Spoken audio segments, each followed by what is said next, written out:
Welcome to Unit 7, Lesson 3. So we're moving a little past Pythagorean theorem at this point. So your first two video lessons on this pathway were both related to Pythagorean theorem. And now we're moving into angle relationships.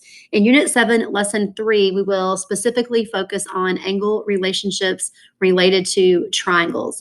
So in 6th grade, you learned that for any triangle, no matter what kind of triangle it is, the sum of the three angles is always 180 degrees. And that's a really important part of this lesson as well. So we'll now extend that angle relationship and learn about some other angle relationships that exist with triangles. So on the top left, you'll see kind of a reminder about what you learned in 6th grade. This is called the triangle sum theorem. And it just says that the sum of the three interior angles in a triangle is always 180 degrees.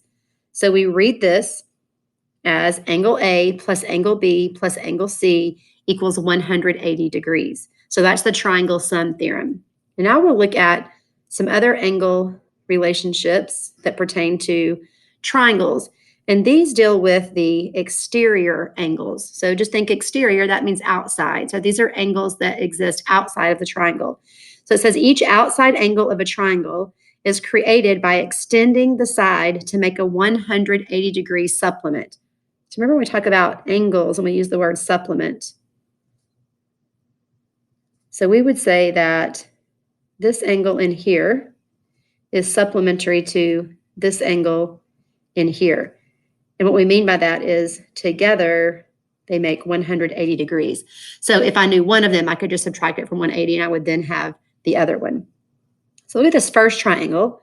We can see that we have a 70 degree angle here, a 60 degree angle here, and a 50 degree angle here. Now what we know is this angle plus this angle has to equal 180 degrees because they make a straight line.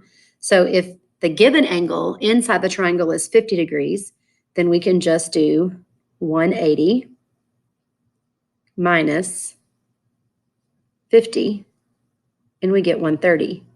So this exterior angle right here is 130 degrees. Now I want you to notice something. If I take these other two angles, so the one that's 70 degrees, and I add it to the angle that is 60 degrees, I get 130 degrees. And that's not just a fluke thing. That will always happen with exterior angles of a triangle. So this exterior angle out here, so the one we've got the black arrow pointing to, that exterior angle is equal to the sum of those two angles. And that makes sense because the way that we get that 50 degree angle is to do 180 minus whatever 70 plus 60 is, which is 130. So 180 minus 130 is 50. That's how we got that angle. And then we know that that angle plus that exterior angle has to go back to 180 degrees again because a straight line is 180 degrees. So that's 130. So I can either subtract this angle from 180 to get that exterior angle, or I can just add together the other two interior angles of the triangle, and that will also equal that exterior angle. Let's look at this example right here. So let's say we want to know this angle in here, so this C right here. Well, we know the three angles of a triangle add up to 180. So 70 plus 60, that gives you 130 degrees, the two angles that are already there, 70 plus 60, that's 130. So then we just do 180 minus 130, and that gives us 50 degrees. So this angle right here is 50 degrees. Now, the other thing we know is that this angle right here that's 60 degrees and this angle right here that's 120, those are supplementary. So together, they equal 180 degrees. So if that one that's given to us is 60 degrees, then we just do 180 minus 60, and we get 120. But again, what you'll notice is, so you come over here, 70 plus 50 is 120. So that exterior angle is equal to the sum of those other two angles. That's another way to get it. Look over here. So we know that this angle and this angle are supplementary.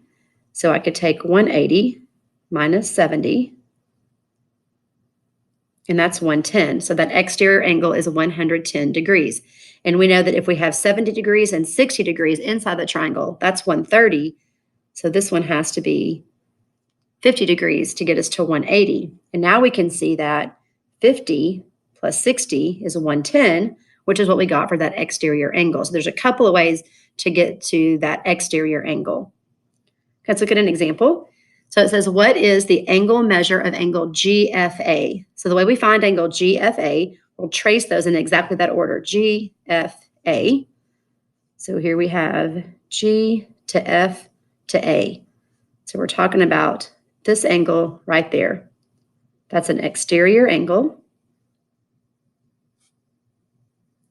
We have a few choices about how we can find it. So I could find the missing angle inside the triangle. So I could say 82 plus 42. Those are the two angles that are given to us. That's 124. I know that in total, a triangle has to have 180 degrees. So if I subtract 124 from 180, that gives me 56. So this angle is 56 degrees. And now I know that this angle and this angle are supplementary. Together they add up to 180. So I can do 180 minus 56.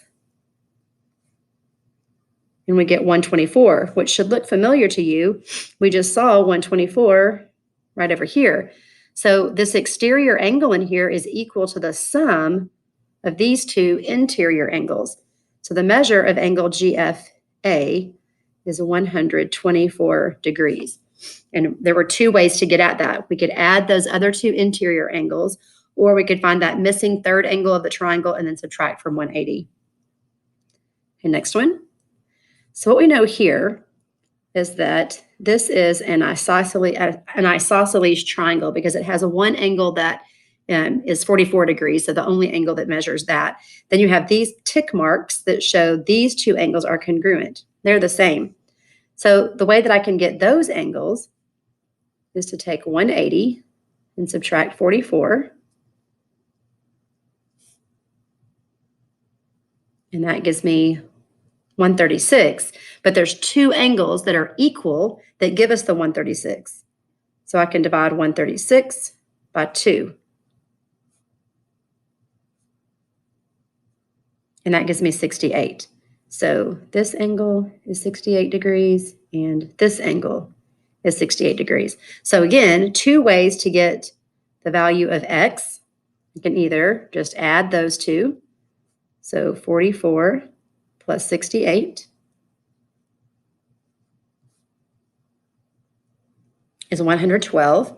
Or I know that this angle that's 68 degrees is supplementary with this angle. So together they add up to 180. So I could do 180 minus 68. And that would also give me that angle. So either way, we get 112 degrees. Okay, next one. What is the value of x? So now we're over here inside the triangle, the angle that we're looking for. Here's a right angle. So I know that's 90 degrees. And then I don't know the other angle of the triangle. But I do know that that exterior angle is 122 degrees. And I know that this angle and this angle are supplementary, so they have to add up to 180.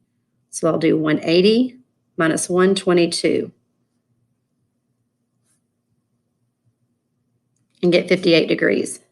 So this angle right here is 58 degrees.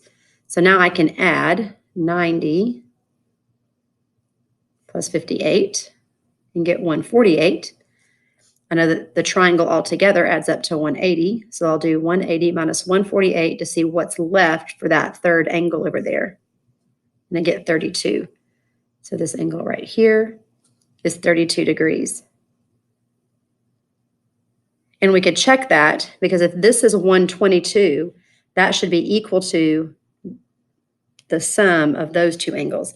And if you look, if we add 32 plus 90, we get 122, which matches that exterior angle. Okay, last one. This one looks a little bit different. Just says, what is the value of x? There's a whole lot going on in this example, but we can get there. We can get there to that x. let's focus first on this triangle. And let's find this angle right here. So I'm going to add 53 plus 80.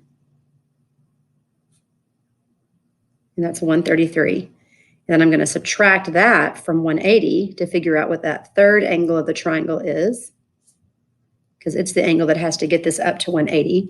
So this is 47 degrees in here.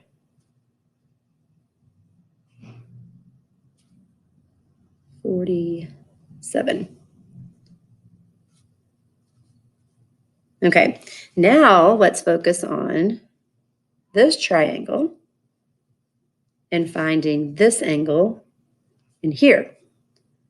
So I'll add 50 plus 62 and get 112. Then I'll subtract that from 180, which will leave me with that third angle of the triangle. And that's 68.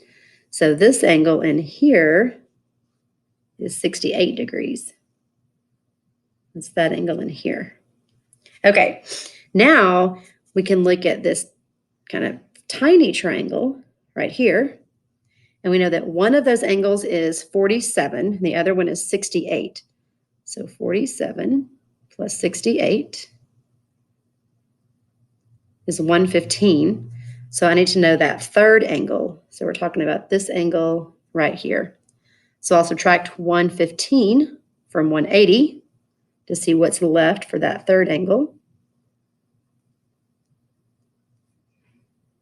And that's 65 degrees.